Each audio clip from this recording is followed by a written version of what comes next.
بھٹی صاحب میں یا آپ یا ایون رانجھا صاحب ہم سب یہاں بیٹھے ہیں، کوئی بھی شاید ہم میں سے اگری نہیں کرے گا کہ سیاستدانوں کے خلاف انسداد دہشت گردی کے پرچے ہونے چاہیے، ایف آئی آریں ہونی چاہیے، یا کسی کے خلاف کچھ ہونا چاہیے. لیکن مجھے یہ بتائیں بھٹی صاحب دل سے، یہ تو آپ کو بھی بات سمجھ آتی ہے، عمران خان صاحب کا جو طرز عمل رہا ہے پچھلے کچھ عرصے کے اندر، آپ بھی جانتے ہیں میں بھی جانتا ہوں، وہ الیکٹورلی بڑے پاپولر ہیں، بائی الیکشنز جیت رہے ہیں، گراؤنڈ لیول پہ ان کی پاپولیرٹی ہے، لیکن اب تو وہ کافی حدیں پار کر چکے ہیں. آپ کو لگتا ہے عمران خان صاحب کے خلاف کسی بھی کارروائی کا جواز اب ہے، یا آپ کو لگتا ہے یہ بھی محض سیاسی نوعیت ہے، یہ انسداد دہشت گردی کا پرچہ بھی یہ سیاسی سکور سیٹل کرنے کے لیے کیا گیا ہے؟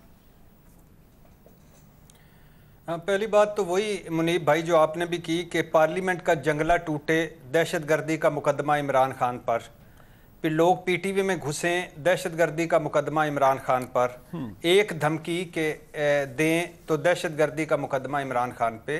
تو اس کا مطلب ہے کہ اس ملک کا سب سے بڑا دہشت گرد وہی ہے، اور اس سے پکڑنا چاہیے، گرفتار کرنا چاہیے، اور تاکہ دہشت گردی کم ہو.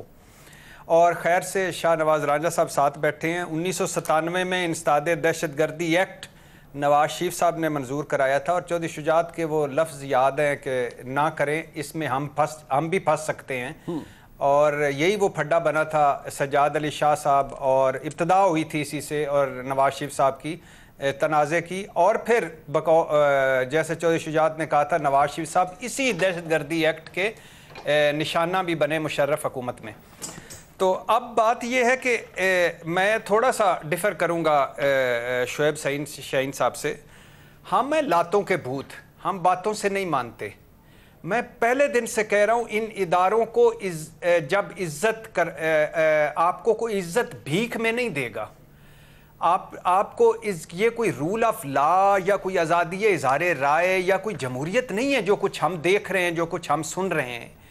یہ کیسی ہے کہ یعنی آپ جب کوئی اٹھتا ہے، اٹھ کے سٹیج پہ کھڑا ہوتا ہے اور وہ آ کر کہہ دیتا ہے کہ آپ میر جعفر میر صادق ہو، آپ باطل کے ساتھ کھڑے ہو، آپ اعلی کار ہو، آپ کو ہم دیکھ لیں گے، یہ آپ ہلاکو خان ہو، آپ چوروں کے ساتھ ملے ہوئے ہو، آپ یہ کر رہے ہو، آپ وہ کر رہے ہو، آپ وہ کر رہے ہو. اور سیم ہر پارٹی میں آپ وہ جو مولانا صاحب کا میں نہیں دہرانا چاہتا کیونکہ وہ دہرانے کی ضرورت نہیں، مریم نواز صاحبہ کا نہیں دہرانا چاہتا، یہ جو آج کے سٹنگ وزیر داخلہ ان کا میں نہیں دہرانا چاہتا، چیف سیکرٹری، کمشنر عدالت، جج گھراؤ، میں نہیں دہرانا چاہتا، تارڑ صاحب کا نہیں دہرانا چاہتا، بل زرداری صاحب کا نہیں دہرانا چاہتا. تو اس ملک میں جب آپ کے حق میں فیصلہ آئے تو وہ کیا کہتے ہیں، حق کی فتح ہو گئی، آزاد عدلیہ زندہ باد.